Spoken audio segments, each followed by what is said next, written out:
여러분 안녕하십니까? 굿모닝 오늘의 증시 박지영입니다. 안녕하십니까? 홍성진입니다. 뉴욕 증시가 오늘 새벽에 또 한 번 상승 마감했습니다.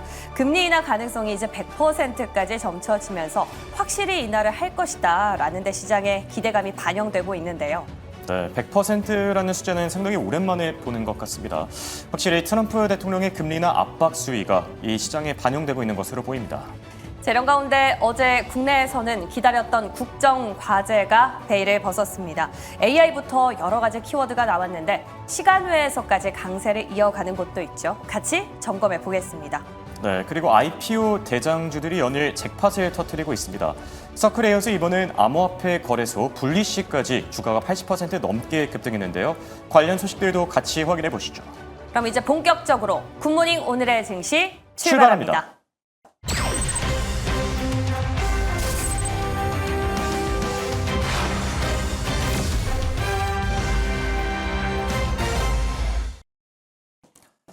밤사이 미국 증시는 연준의 금리 인하 기대감에 힘입어 일제히 상승했는데요. CME 페드워치에서 9월 금리 인하 가능성이 100%까지 올라서면서 시장의 투자 심리도 대폭 개선된 하루였습니다. 다우지수는 400포인트 넘게 오르면서 4만 5천 선에 근접을 하고 있고요. S&P 500 지수와 나스닥 지수도 소폭이긴 하지만 오르면서 다시 한번 신고가를 경신해준 모습입니다. 자, 그럼 오늘 장에선 어느 섹터에 초록불이 들어왔는지 핀비즈 맵을 통해서 확인해 볼까요?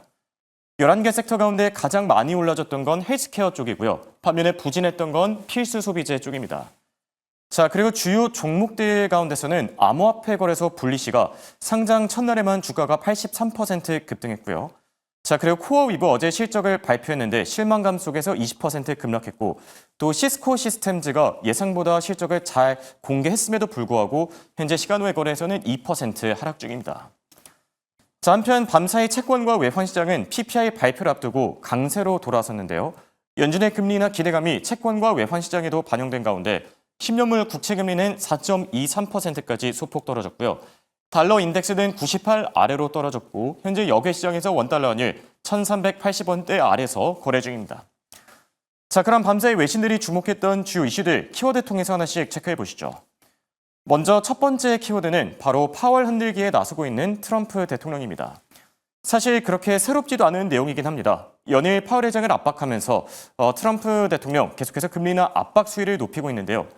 이번엔 미국 경제 상황을 감안했을 때 금리를 3에서 4%포인트는 내려야 한다면서 연준의 9월 금리 인하 가능성에 다시 한번 힘을 실어주고 있는 모습입니다.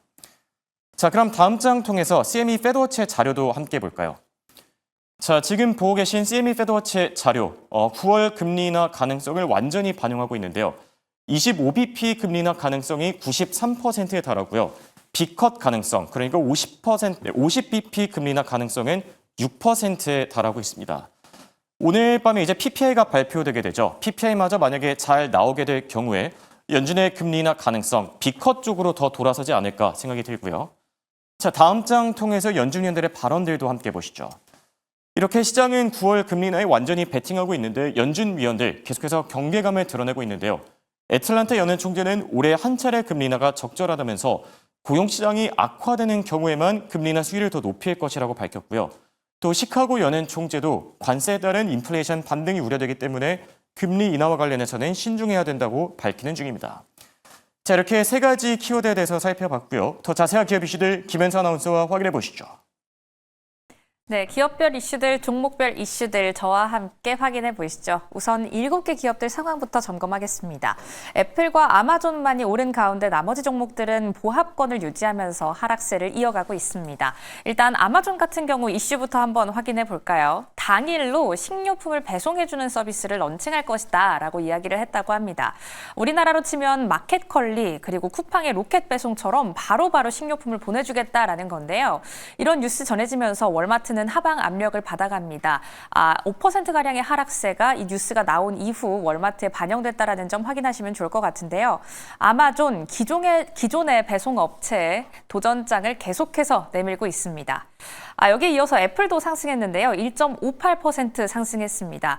AI 관련 캐파를 늘려가겠다라는 발언에 시장이 반응한 건데요. 가정용부터 AI IP를 늘리겠다라고 이야기를 했습니다. 관세에 대해서 6천억 달러를 투자하겠다라고 밝힌 이후에 계속해서 약세를 이어가던 AI 부문도 계속된 발전을 이어가겠다라고 이야기했다는 점 확인하겠습니다. 마지막으로 엔비디아입니다. 엔비디아는 오늘 약보합권으로 장세를 이어가는데요. 중국 쪽에서 소식이 한 가지 들려왔습니다. 루빈에 대한 지연 가능성 소식이 보도된 건데 문제는 앞서 언급된 것처럼 이런 가능성 언급을 중국의 분석가가 했다라는 사실입니다. 루빈의 아키텍처 재설계가 영향을 미치면서 좀 지연이 될 것이다라고 이야기를 했다고 하는데 앞서 엔비디아 같은 경우 15%의 통행세 AMD와 함께 부과를 받았죠. 이런 소식 전해지면서 엔비디아는 약보합권으로 장세를 이어가지만 AMD는 경쟁력이 다시 한번 부각받으면서 오늘 5% 넘게 상승했습니다. 그럼 다음 장 통해서 엔비디아의 분위기부터 다시 한번 톱어볼까요? 엔비디아 현 시점 분위기는 어떨까요? 일단 보합권으로 장세를 이어갔다라고 말씀을 드렸는데 오늘 장중 흐름 살펴보면 그래도 그 안에서 등락을 오고 간 모습 확인하실 수가 있습니다. 엔비디아 같은 경우에는 꾸준히 요즘 좀 체크를 해야 하는 포인트가 중국으로의 이야기 그리고 미국 내에서의 이야기를 체크를 해봐야겠죠. 사실 통행세 15% 계속 언급이 되고 있긴 하지만 깊이 곰곰이 생각해보면 이게 그냥 넘어갈 문제는 아닙니다. 들여오는 물품에 대해서 수입 물품에 대해서 관세를 부과하겠다라는 건 일반적인 일이지만 수출하는 품목에 대해서 우리나라에서 나가는 품목에 대해서 세금을 또 부과하겠다라는 건 엔비디아에 있어서 상당한 부담이 아닐 수가 없습니다. 여기에 스콧 베센트 재무장관은 이런 이야기도 남겨서요. 언급도 체크해 보시죠. 중국과 엔비디아의 칩 사용에 대해서 논의를 할 수 있다. 그리고 15%라는 통행세로 발생한 수익은 미국 정부의 부채 상환에 사용될 것이다라고 이야기하고 있습니다. 중국 정부 같은 경우에는 엔비디아의 15% 통행세가 이야기된 후로 엔비디아의 칩을 사용하지 않을 것을 자국 내 기업들에게 이야기한 적이 있는데요. 중국 내 분위기도 함께 미국의 소식과 체크해 보겠습니다. 중국이 엔비디아의 칩을 좀 들여오지 않겠다라고 명분으로 제시하는 건 우리의 보안에 좀 위협을 줄 수 있다라는 부분 때문이었습니다.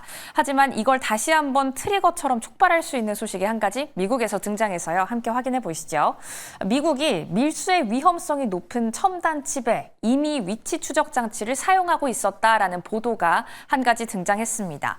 그러니까 엔비디아부터 AMD의 칩을 사용하는 서버를 배송할 때 이게 어디로 가고 있는지의 추적 장치가 이미 부착이 되어 있었다라는 건데요. 중국 측에서는 좀 민감하게 반응할 수밖에 없는 소식이죠. 미국에서 중국으로 가는 AI 칩이 밀수하는 것에 대해서 예방의 차원으로 붙였다라고 이야기는 하지만 중국은 보안 문제에 좀 상당히 예민하게 반응하고 있는 만큼 앞으로 어떤 반응이 나올지도 확인해 보셔야겠습니다. 그럼 중국 측의 분위기 지금까지 나온 뉴스도 정리해 보시죠. 안 그래도 걱정이었습니다. 우리의 보안 문제가 좀 털리지 않을까, 우리의 보안이 좀 미비해지는 거 아닌가라는 걱정이 팽배했었는데 이런 뉴스가 나온 건데요. 중국의 인민일보에서는 이미 이렇게 이야기하고 있었습니다. 엔비디아의 H20 우리가 어떻게 믿을 수 있냐라는 기사의 소제목이 등장한 겁니다. 중국은 자국 내 기업에게 서한을 전송했는데요. 여기에는 이런 내용들이 담겼습니다. 국산 칩 대신에 H20을 사용하고 있었는지, 그렇다면 이것이 정말 필수적으로 사용을 했어야만 했던 건지, 그리고 엔비디아의 하드웨어 내에서 보안 문제는 일어나지 않았는지를 각국 기업들에게 이야기를 하고 있었는데요. 앞으로 중국에서 나오는 추가적인 소식까지 전해드리도록 하겠습니다. 그럼 다음 장 통해서 실적 발표 기업도 함께 챙겨보시죠. 시스코 시스템즈 현재 어닝콜이 5시 반을 기해서 진행 중입니다. 실적 어떻게 나왔는지 확인해 보시죠. 매출과 함께 EPS 수치 자체로는 시장의 예상치를 뛰어넘은 가운데 그럼에도 불구하고 장중에는 그래도 하락세를 이어가면서 1.42% 하락하고 있습니다. 지금 현재 시간외 거래에서도 3% 가까이 빠지는 중인데요. 실적 발표 어떻게 나왔는지 그리고 현재 진행 중인 어닝콜 안에서의 체크 포인트는 어떻게 되는지 확인해 보시죠. 일단 파이퍼 샌들러 측에서는 AI 기반 클라우드 고객의 수요가 긍정적이다. 그러니까 실적이 어떻게 나와도 앞으로 장기적인 모멘텀은 좀 열려 있다라고 이야기를 하고 있는데요. 그렇기 때문에 AI 전략을 어떻게 가져가는지가 좀 중요하겠습니다. 일단 실적 수치와 함께 발표된 부문별 매출 확인해 보시죠. 네트워킹 매출과 함께 보안 수익도 큰 폭으로 증가했는데요. 그럼에도 불구하고 어닝콜 체크 포인트, 앞서 발견해봤던 블랙록과의 파트너십이 어떻게 예정이 되고 있는지, 그리고 AI 인프라 주문이 얼마나 늘어나고 있는지까지 함께 챙겨보셔야겠습니다. 있습니다. 이렇게 AI 테크주까지 실적 발표를 이어가고 있는데요. 이런 가운데 전략은 어떻게 가져가 봐야 할지 지금부터 바로 만나보시죠. 자, 이번에 미국 증시 투자 전략 세워보는 시간입니다. 송범선 썬투자실장과 함께합니다. 안녕하십니까? 안녕하십니까. 자, 밤사이 미국 증시 기분 좋게 3대 지수 일제히 상승해줬는데요. 한 줄 평을 남겨주신다면 어떻게 보십니까? 네, 금리나 기대감에 상승하는 증시다 이렇게 좀 보고 있고요. 네. CPI 등이 이제 물가 지표가 뭐 괜찮게 나왔다 보니까 이런 점들이 9월 금리 인하 가능성이 굉장히 좀 높아졌다. 이런 점들에 따라서 지금 뭐 증시는 굉장히 좀 괜찮은 수치로 나오고 있습니다. 어제도 그렇고 오늘도 그렇고 괜찮게 보여주고 있는데 오늘 좀 특징적인 거는 네. 이제 뭐 나스닥 지수는 크게 뭐 거의 보합이죠. 그렇더라고요. 네, 보합인데 전통적인 다우 지수가 좀 더 강세였던 제조업 그리고 기존에 좀 예전부터 잘해왔던 그런 기업들이 좀 잘했다, 좋았다 이렇게 좀 볼 수 있겠고요. 지금 금리 인하 기대감에 대한 말들이 계속 나오면서 그렇죠. 이와 관련된 기업들도 계속해서 좀 보시면서 접근하시면 좋겠다 이렇게 말씀드리겠습니다. 네. 자, 말씀해 주신 것처럼 지금 금리 인하 기대감 100%에 달하고 있다고 합니다. CME 페드워치 기준인 건데 이 100%라는 숫자를 오랜만에 보는 것 같거든요. 실장님 어떻게 보셨습니까? 그렇죠. 뭐 엄청나게 거의 확실시 되는 네. 상황이죠. 뭐 저도 어디서 봤는데 99.9%, 뭐 100% 예. 뭐 이런 말들이 계속 나오더라고요.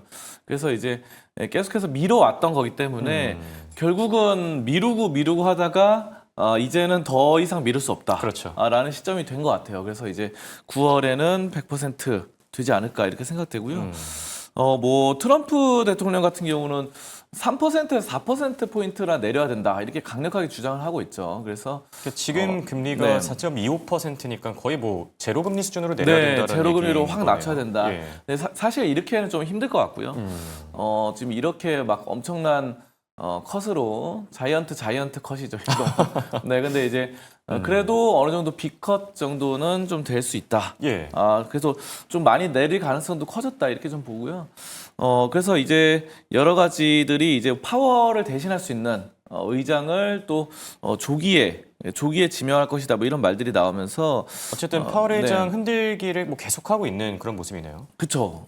그래서 지금 상당히 뭐 파월 의장도 더 이상 물러날 곳이 없는 그런 상황이 되었다 이렇게 좀 보고요. 9월에는 정말 내려야 되겠네요, 이제. 네, 그럴 가능성이 높다고 봅니다. 그래서 뭐 다른 나라와 비교를 해봐도 네.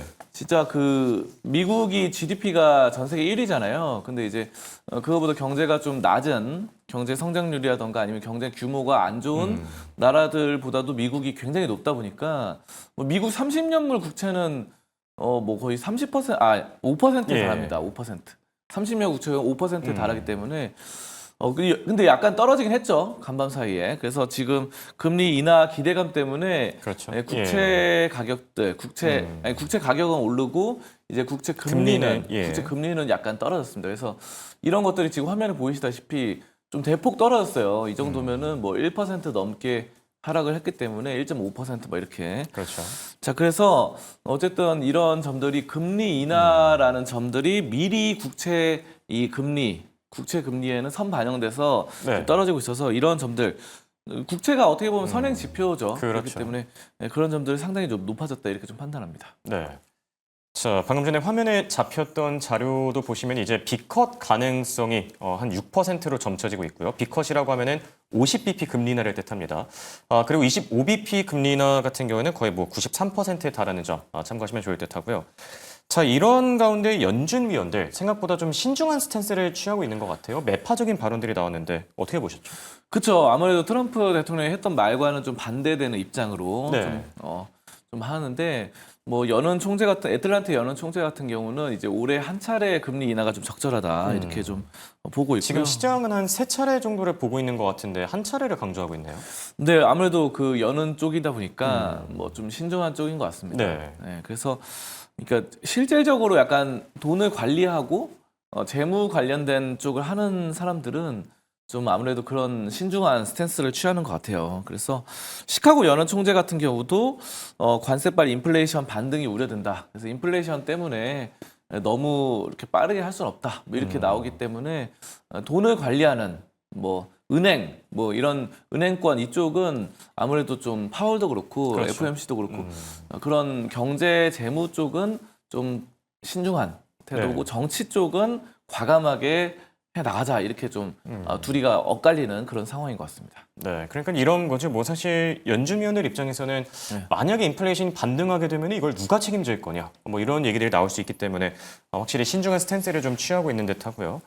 자, 이런 가운데 트럼프 대통령 지금 러시아 회담을 앞두고 또 발언들을 내놨는데 어떤 게 나왔습니까? 그렇죠. 러시아 관련해서 계속해서 이제 3자 대면을 한다라는 네. 건데요. 그래서 우크라이나와 이제 젤렌스키 대통령과 푸틴과 또 트럼프 이렇게 3자 대면을 시도를 하겠다라는 건데 뭐 이 얘기는 이제 계속해서 말이 나왔던 거죠. 그래서 이런 점들이 계속해서 되고 있고 이제 전쟁이 끝날 가능성이 커지고 있습니다. 네, 그래서 이렇게 되면은 또 전쟁이 끝나면은 저는 뭐 좀 약간 뭐 긍정적인 부분들은 어떤 점이냐면은 아무래도 러시아가 산유국이다 보니까 네. 기름 가격이 좀 내려갈 수 있다. 아, 예, 네, 그렇겠죠. 라는 점이고요.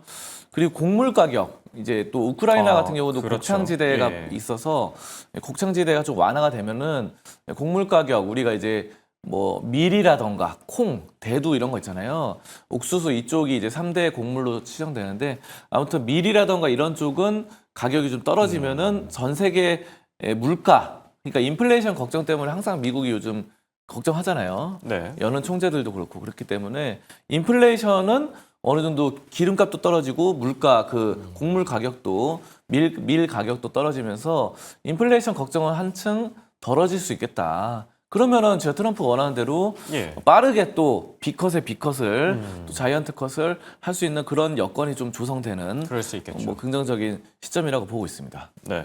곡물이랑 원유 이렇게 좀 짚어주셨는데 그렇다면 조금 더 눈여겨봐야 될 국내 기업들도 있을까요? 종전과 관련해서요. 그렇죠. 우리나라 종전 관련해서는 예.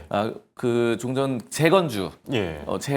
그러니까 우크라이나가 많이 이제 건물이 무너지고 박살이 났기 때문에 이런 점들을 다시 한번 지을 수 있는 예. 재건 관련주가 좋다고 보고요. 저는 뭐 눈여겨보는 거는 많은 건설주들도 있어요, 사실. 뭐 철도도 있고 그런데 저는 뭐 대동금속이라는 종목을 좀 예. 눈여겨보고 있는데요. 대동금속이요? 네, 대동금속 사실 뭐 유명한 종목은 아닌데 그 예전에 우크라이나 재건 관련 이슈가 나왔을 네. 때도 한 차례씩 뛰었습니다. 그래서 이게 뭐냐면은 뭐 특별한 농기구. 점이 있을까요? 농기구 그 예. 트랙터 있잖아요. 예. 우리나라 그 트랙터와 경운기 이쪽에서 우리나라 1위입니다. 예. 그래서 저는 그렇게 봐요. 각 분야가 우리가 뭐 엔비디아라던가 AI 반도체 칩 이런 것도 1위도 좋지만 모든 그 농업에도 1위가 있어요. 그렇죠. 예. 농업 뭐 트랙터 경운기에도 1위가 있습니다. 대동금속은 이 농업 그리고 경운기에서 1위이기 때문에 이런 특장점을 살려서 꾸준한 거 있고 또 재건 관련해서 지금 우크라이나에 공급을 한다 이런 말들이 계속 나오고 있거든요. 그래서 올해 3월에도 한번 이런 것 때문에 뛰었고요. 작년에도 이런 재건 관련 이슈가 나올 때마다 네. 뛰었으니까 이런 점에 따라서 이번에 3차 대면 하면은 또 농업 그러니까 예. 우크라이나도 아까 말씀드렸다시피 곡창지대가 굉장히 많죠. 곡창지대인 거죠. 예. 그런 쪽에 이제 트랙터라든가 경운기 이런 것들을 납품을 해가지고 굉장히 또 다시 이 파괴된 밀 농사 지역을 다시 복구시키는 그런 작업이 되지 않을까. 저는 대동금속 그렇게 보고 있습니다. 네, 중장기적으로는 재건 관련주들에는 관심 계속해서 가져갈 필요가 있어 보이고요. 자, 그리고 종목 단으로 넘어가 보면 엔비디아가 오늘은 이제 하락 마감하게 됐는데 중국 쪽 이슈가 좀 발목을 붙잡고 있는 것 같아요. 그쵸. 이게 어제부터 계속 말 나왔던 예. 건데 엔비디아 H20 칩을 쓰지 말자. 뭐 중국 정부에서 말이 나온 거죠. 예. 근데 이게 재밌는 게 여기에 뭐 위치 추적기가 탑재돼 있다고 합니다. 그냥 중국 정부의 말로는 그런데 예, 그렇죠. 어쨌든 미국 트럼프 정부에서 엔비디아에다가 예. 그 위치 추적기를 탑재해서 그 칩에다 해라라고 했다는 말이 나오거든요. 그래서 엔비디아 측에서는 물론 그런 거 아니다. 예, 그렇죠. 칩에다가 그 AI 칩에다가 위치 추적 이거 하는 거는 불가능하다 기술적으로도 네. 이렇게 말하거든요. 자, 근데 이런 말이 또 나오는데 서버에다가 그러면 이 엔비디아는 또 서버가 굉장히 유명하죠. 뭐 쿠다라던가 이런 예. 쪽으로. 근데 그 서버에다가 위치 추적이나 원격 조정 이런 것들을 해가지고 이 중국 내로 들어오면은 중국의 그런 데이터 같은 거 있잖아요. 예. 보안 데이터 이런 것들을 다 가져가려는 미국의 속셈이 아니냐라고 이제 이런 어떻게 보면 의심하는 건데 예, 음모론 같은 그런 음모론인데 거죠. 어쨌든 이런 게 이제 강하게 좀 나오면서 중국 정부에서 H20 엔비디아 H20뿐만 아니라 AMD에서 제공하는 칩에도 뭐 하지 마라 뭐 이런 식으로 말이 나왔어요. 그런데 사실 칩이 필요했던 건 애초에 중국 쪽 아니었나요? 그쵸. 처음에 그것 때문에 이제 관세 같은 것도 협상이 네. 됐었고 최근에 뭐 15%가량 뭐 미국 정부로 내야 된다 뭐 이런 말이 나오는데 근데 왜 이러고 있는 걸까요? 뭔가 그러니까- 좀 유리한 조건을 좀 네. 걸려는 걸까요? 왜 그렇죠? 그러니까 이제 뭐 약간 국가 보안이라던가 중국에도 국가 보안이 있잖아요. 그래서 그런 것들을 좀 지키려고 하는 그런 속셈 같고요. 중요한 거는 중국 자체적으로도 이제는 어느 정도 좀 올라왔다고 예, 생각하는 그렇죠. 것 같아요. 그래서 그 AI 칩 H20 같은 칩은 사실 H20은 고성능 칩이 아니죠. 그렇죠. 뭐 사실 최고 단에는 블랙웰이 있고 엔비디아 쪽에서는 근데 이제 그 다음에 뭐 호퍼, 뭐 H100 예. 뭐 이런 것들이 있잖아요. H100, H200 이런 게 있는데 저가형 H20은 칩인 거죠. 저가형 칩인데 그 정도를 어느 정도는 만들 수 있는 중국에서도 직접 네. 약간씩 올라오고 있어요. 그래서 중국 기업에서도 계속해서 올라오고 있는 시점이고 그런 것들을 뭐 차후에 또 나오는 뭐 딥시크라던가 딥시크도 지금 그 AI 성능 평가에서 계속 약간씩 올라오고 있거든요, 점수가. 그래서 뭐 최고급 정도는 아니다 하더라도 어쨌든 그런 점들을 차후에 딥시크라던가 이런 것들 중국 기업의 AI 칩으로 육성해서 결국은 H20은 중국 입장에서는 한번 거쳐가는 네, 그렇죠. 그러니까 우리가 이제 너네 디딤돌처럼 디딤돌 밟고 한번 거쳐가서 결국은 중국의 입장에서도 나중에 보면은 트럼프보다 더 강하게 중국을 압박하는 그런 대통령이 나올 수 있잖아요. 그렇죠. 뭐 4년, 8년 뒤에는. 그렇기 때문에 그렇게 되면 완전 단절될 수 있어요. H20뿐만 아니라 아무것도 그냥 막아버리는 그럴 수 있겠죠. 통제를 해버리는 네. 그런 대통령이 나온다 한다면은 자체적으로 해야 되기 때문에 예. 결국 중국에서도 스스로 보완하는, 스스로 만들어내는 그런 것들을 하고 있어요 지금. 그래서 이미 어느 정도 많이 따라왔습니다 사실. 그래서 네. 지금 엔비디아가 이제 뭐 블랙웰만큼은 아니겠지만 어느 정도 H100보다는 성능이 한 70% 그냥 뭐 떨어지는 그래도 그 정도까지 좀 따라왔다는 말들이 있거든요. 그래서 이런 점들로 자국산 중국 입장에서는 자국산 그런 AI 칩을 많이 이용해라라고 하면서 H20을 자제령을 내렸다. 이런 것 때문에 엔비디아가 또 약세를 소폭 조정을 받은 거죠. 보였는데 근데 지금 180달러에서 계속 왔다 갔다 하고 있는데 차트 흐름은 어떻게 보시죠? 차트는 뭐 나쁘지 않죠. 예. 최근에 뭐 계속 올랐고 우상향해서 나아가는 네. 뭐 이런 상황들이어서 차트는 뭐 우상향으로 아직은 뭐 추세가 꺾인 건 아니에요. 추세가 뭐 이평선 20일 이평선 네. 약간 찍었는데 다시 또 아래 꼬리 찍고 올라오는 그런 양상들이고 아직은 60일 이동평균선 맞닿지 않았기 때문에 아직은 좀 괜찮다. 전반적으로 아직은 괜찮은데 약간의 위기 상황이 있고 근데 재밌는 거는 엔비디아는 이렇게 많이 떨어졌는데 AMD가 또 많이 올랐습니다. AMD가 한 5% 오늘 네. 올랐나요? AMD가 그래서 이 AMD도 역시 피해를 보는 거거든요. 예, 아까 전에 그렇죠. 중국에서 예, 자제령 맞습니다. 맺은 게 엔비디아 것만 말고 AMD도 약간 자제해라 그런 건데 AMD는 약간 그러니까 이거 같아요. AMD가 오른 이유는 예. 엔비디아 독점이 어느 정도 무너지고 시장 파일을 네. 좀 나눠 먹을 수 있는 그런 것 같습니다. 그러니까 아까 전에 지금 완전 엔비디아 쿠다 독점인데 이런 것들을 중국에서 약간 통제를 하면서 어쨌든 AMD도 통제를 하지만 그래도 약간의 좀 분산되는 그 분산되는 그런 효과로 반사 이익으로 오른 게 아닌가 그렇게 좀 해석되고 있습니다. 네. 근데 방금 짚어주신 대로 지금 반도체 기업들 사이에서 이 주가 힙이나 명암이 좀 엇갈리고 있는데 국내 반도체는 어떤 영향을 미치게 될까요? 국내 반도체는 아무래도 엔비디아가 이제 H20을 이거 사용 자제를 내려주면은 뭐 삼성전자가 이제 엔비디아로 그 HBM, HBM3 뭐 이런 거 납품하다 보니까 삼성전자가 이제 하는 거는 다 중국향이에요, 대부분. 삼성전자가 기술력이 그렇게 좋지가 않아가지고 사실상 중국향으로 많이 하거든요. 그러니까 이거 H20에 들어가는 HBM이 삼성전자가 많이 들어갑니다. 삼성전자도 안 좋죠, 사실. 왜냐면 이거 H20이 중국 판매량이 떨어지면은 삼성전자 역시 발주하는 게 떨어지거든요. 이렇게 보고.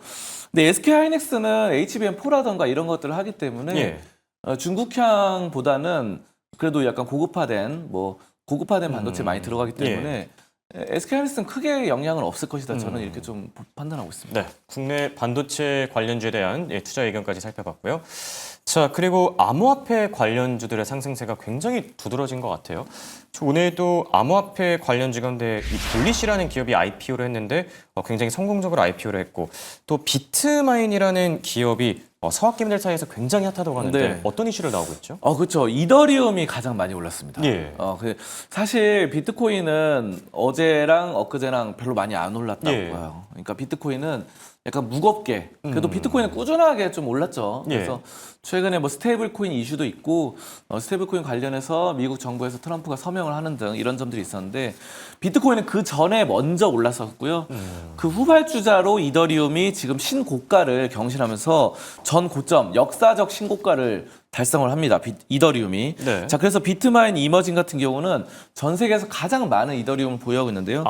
이더리움을 7조 원 이상 갖고 있어요. 그래서 엄청나게 많다. 예. 이렇게 볼 수 있겠고, 이더리움 급등에 따라서 비트마인 이머징, 이 종목이 굉장히 좀 긍정적이다 이렇게 판단하고요. 예. 그렇기 때문에 이 비트마인은 첨단 냉각 기술, 이머전 기술을 이용해서 이 비트코인 채굴에도 주력을 하고 있어요. 그래서 뭐 이더리움도 많이 갖고 있고 비트코인 채굴도 잘하고 있다. 이런 네. 기업으로 지금 보면서 상당히 좀 지금 이더리움이 핫하면서 가상화폐 쪽으로 이 종목을 눈여겨보시면 좋을 것 같습니다. 네, 확실히 암호화폐 관련주에 대한 관심도 꾸준히 가져가 볼 필요가 있어 보입니다. 지금까지 도움 말씀의 송범선 썬투자실장과 함께했습니다. 감사합니다. 감사합니다.